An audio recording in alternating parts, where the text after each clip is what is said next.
Hi అండి, welcome to స్వయం పాకం. ఈరోజు వీడియో వచ్చేసి అరటికాయ టమాటో కర్రీ అండి. ఈ కర్రీ రైస్లోకి రోటీస్లోకి చాలా బాగుంటుందండి. అలాగే చాలా తక్కువ ఇంగ్రీడియంట్స్తోని చాలా తక్కువ టైంలోనే చేసుకునే కర్రీ అండి.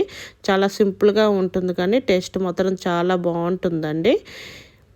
కంప్లీట్ రెసిపీ కోసం వీడియో లాస్ట్ వరకు చూడండి. ఇప్పుడు రెసిపీ విధానం వచ్చి చూపిస్తున్నాను.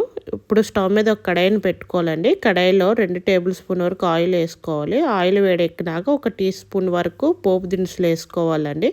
పోపు దినుసులు ఒక 30 సెకండ్స్ వరకు ఫ్రై చేసుకోవాలి. ఇలా పోపు దినుసులు వేగినాక ఇందులో ఒక మీడియం సైజు ఉల్లిపాయ, 3 పచ్చిమిరపకాయలు చీలికలు వేసుకొని ఉల్లిపాయ అనేది కలర్ చేంజ్ అయినంత వరకు ఫ్రై చేసుకోవాలండి. ఉల్లిపాయ ఈ విధంగా కలర్ చేంజ్ అయింది కదండి, ఈ విధంగా ఎగితే సరిపోతుంది. ఇప్పుడు ఇందులోనే ఒక టీ స్పూన్ వరకు అల్లం వెల్లుల్లి పేస్ట్ వేసుకొని పచ్చివాసన పోయిందాక వేయించుకోవాలండి.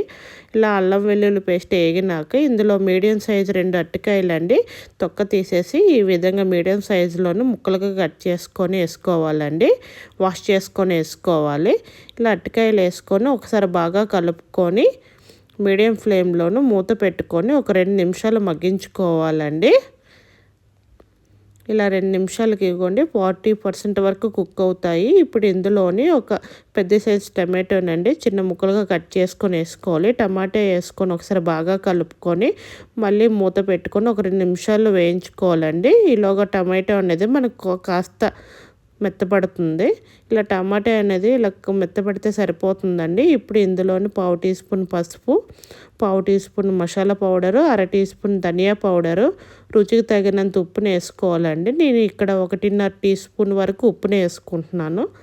అలాగే 1 టీ స్పూను కారం వేసుకోవాలండి. ఇప్పుడు ఈ మసాలాలు కారం, ఉప్పు అరటికాయ ముక్కలకు బాగా పట్టేటట్టు ఒకసారి బాగా కలుపుకోవాలండి.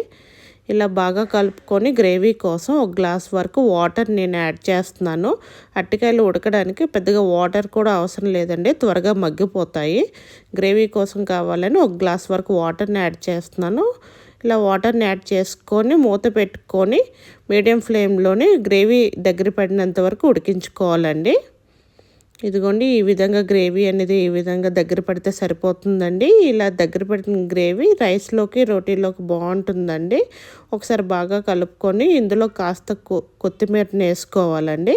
కొత్తిమీరని వేసుకొని ఒకసారి బాగా కలుపుకొని స్టవ్ ఆఫ్ చేసుకోవడమేనండి. ఈ కర్రీ అనేది వేడివేడిగా రైస్లోకి రోటీలోకి సర్వ్ చేసుకుంటే బాగుంటుంది. మీకు నచ్చితే ట్రై చేయండి. ఈ విధంగా వీడియో నచ్చితే లైక్ చేయండి, షేర్ చేయండి. Thank you for watching.